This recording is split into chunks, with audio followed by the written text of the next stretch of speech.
Fala pessoal, tudo bem? Eu vi um vídeo do Felipe Castanhari falando sobre a Venezuela, né? Ele tem feito alguns vídeos explicando aí como funciona a tripartição do poder, explicando como tá acontecendo, o que está acontecendo na Venezuela, enfim, explicando pautas populares e políticas aí, mas que ninguém entende muito bem o que está acontecendo, então ele busca deixar de uma maneira mais didática possível. Gosto do trabalho dele, já vi os vídeos dele sobre Pokémon, sobre Digimon, sobre Michael Jackson, sobre Caverna do Dragão. Acho demais o trabalho que ele faz e não acho que ele esteja mal intencionado nas explicações que ele fez sobre a Venezuela. Só acho que tem certas imprecisões ali que precisam ser corrigidas. Mas no geral, ele falou coisas ali como, por exemplo, existem mais de 100 mortos, mais de 400 foram presos simplesmente por discordarem do regime. Ele falou certas coisas que estão corretas, mas outras que estão um pouco imprecisas, né? Então, por exemplo, ele faz uma contraposição entre uma elite que só governaria para a elite e a ditadura de Nicolás Maduro, né? Ele fala, a Venezuela não tem saída, né? Ou fica com a ditadura de Maduro, ou vai para uma elite que não se preocupa com a democracia e só se preocupa com a própria elite.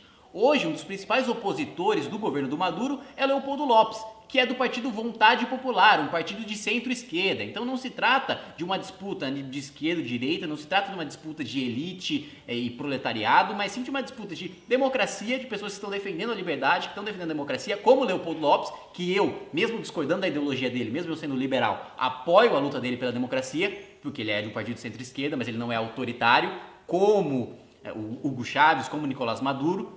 Enfim, está lutando por liberdade, inclusive já foi preso e torturado por causa disso. Inclusive, prova disso é que o slogan do partido dele é direitos, o máximo, se não me engano, é o máximo de direitos para todos, né? O que é completamente uma agenda, sem dúvidas, de esquerda, mas ele luta por democracia. Então, não é uma contraposição entre elites golpistas financiadas pelos Estados Unidos, que muitas vezes a imprensa venezuelana veicula por aí, contra uma ditadura que na verdade tem certa legitimidade popular e o Maduro tem certa popularidade. Não, ele já teve. Mas hoje, e aí entra em outro ponto que o Felipe falou, ele diz que a grande rejeição contra o Maduro é por causa da economia, né? Que a economia foi pro buraco porque teve um choque no petróleo e aí com a economia a popularidade do Maduro despencou. Mas não é bem isso, né? A popularidade do Maduro vem despencando principalmente não só pela economia, mas também pela privação de liberdades políticas, de direitos políticos, né? Como a liberdade de expressão, a liberdade de imprensa, como o próprio Superior Tribunal Federal, que é a corte máxima ali do judiciário da Venezuela, ele tem controle total sobre ela, como os decretos que ele tem lançado sem passar pelo Congresso, ou seja, como o próprio Felipe já fez um vídeo sobre a tripartição do poder, né? O executivo executa, o executivo governa, quem legisla é o legislativo, e o que o Maduro tem feito é legislar, né? Pegar a competência de outro poder para ele e também julgar opositores políticos, né, condenar opositores políticos simplesmente porque eles discordam dele. Então, a postura autoritária do Maduro tem sido muito mais danosa para a imagem dele do que a economia.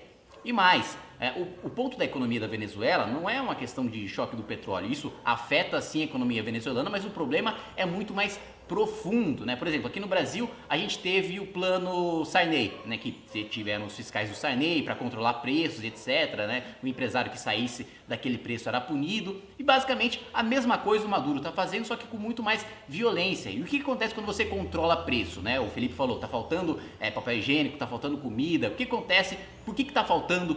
Por que estão faltando produtos básicos? Porque justamente o governo está controlando esses preços. E quando você controla um preço, quando, por exemplo, um produtor de frango, ele vai vender um frango por X, ele está vendendo aquele frango por X porque existem pessoas dispostas a comprar aquele frango por X e esse valor X dá o lucro suficiente para ele continuar rodando, continuar sobrevivendo, continuar mantendo a sua produção.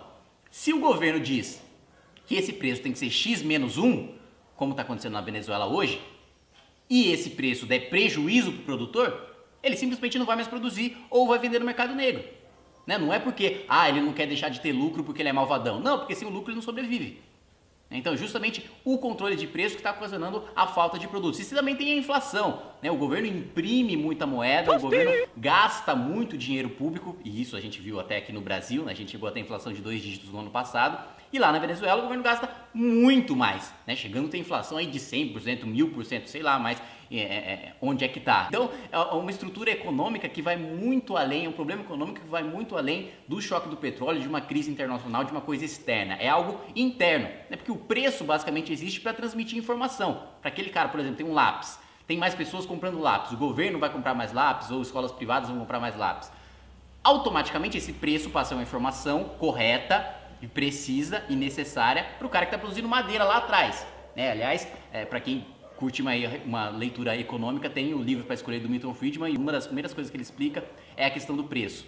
Então, o preço ele transmite a informação exata para quem precisa dessa informação. Então, precisou comprar mais lápis, o preço da madeira aumentou. O cara que produz madeira, ele não precisa saber por que tem mais gente comprando lápis, ou mesmo se essa madeira está sendo utilizada para comprar lápis. Ele só precisa saber o preço de agora e o preço do mercado futuro, o preço de entrega, para ele poder investir, para ele, por exemplo, começar a cortar árvores que estejam numa área e que custe mais você fazer esse corte de árvores. Enfim, o preço é importante para a economia e é por isso que é tão danoso você controlar o preço, ou você inflacionar a moeda, ou você artificialmente tentar criar uma taxa de juros sem se preocupar com o mercado. E é justamente todo esse problema que está causando a fome na Venezuela, o autoritarismo na Venezuela e todos esses problemas que estão rolando. Agora, queria terminar o vídeo aproveitando, não sei, Felipe, se você joga Dota, mas se você jogar, eu te convido a jogar um Dota comigo pra gente fazer um vídeo jogando Dota e discutindo a Venezuela. Vai ser um prazer.